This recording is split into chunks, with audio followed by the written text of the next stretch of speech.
So here's another little interactive example, and we're using buttons to change the visibility styling. So if we click to view, we can see a famous quote from Eeyore, and we can click to hide it. Same with the photos. We can click to view and click to hide. So how are we getting this interactivity in? First of all, we have some styling that is applied, and for the paragraphs, I made the visibility hidden, which is why when we first load up the page, you don't see any of that, and you have to actually click the buttons. Okay, then I set up IDs in my paragraphs. So this is quote 1, quote 2, quote 3. And then for the buttons, I've got document.getElement by ID. This is quote 1. And I'm adjusting the visibility style. And I'm either changing it to visible or hidden, depending on which button they click. And it's basically the same styling. In fact, this is the exact same for both buttons. It's just that we're either setting it to visible or hidden. Okay, and for each little group, we're targeting a different ID. And the photos is the same. So we're targeting an ID of P1 for photo 1, and we're just changing the visibility to visible or hidden. And you'll notice I have the images inside a paragraph. And that's kind of key here because visibility on all the paragraphs is set to hidden.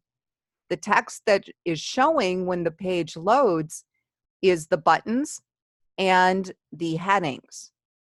But anything that has a paragraph tag is not showing.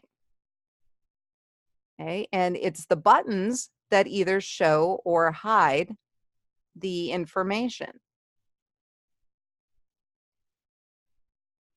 Okay, and you can use buttons for anything. In fact,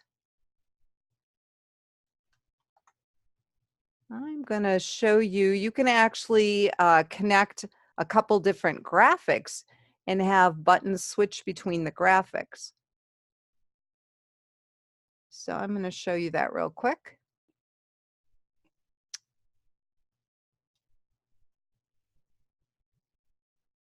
This has got an event handler on it.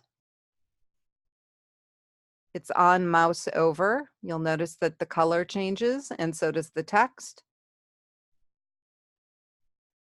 We have lots of things that are connected to buttons in here,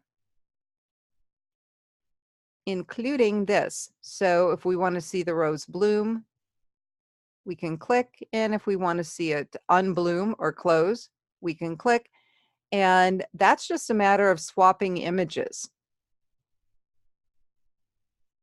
Okay, so document.element by ID, the ID is rose, and we're changing the source. So when we want to see the bloom, this is the graphic that shows, and when we want to see it closed, this is the graphic that shows. And here is the image tag. So it starts with the regular closed rows, but if I click the button, it's subbing in this one. So you can do all sorts of things in JavaScript just by clicking buttons, and it does not take a lot of code.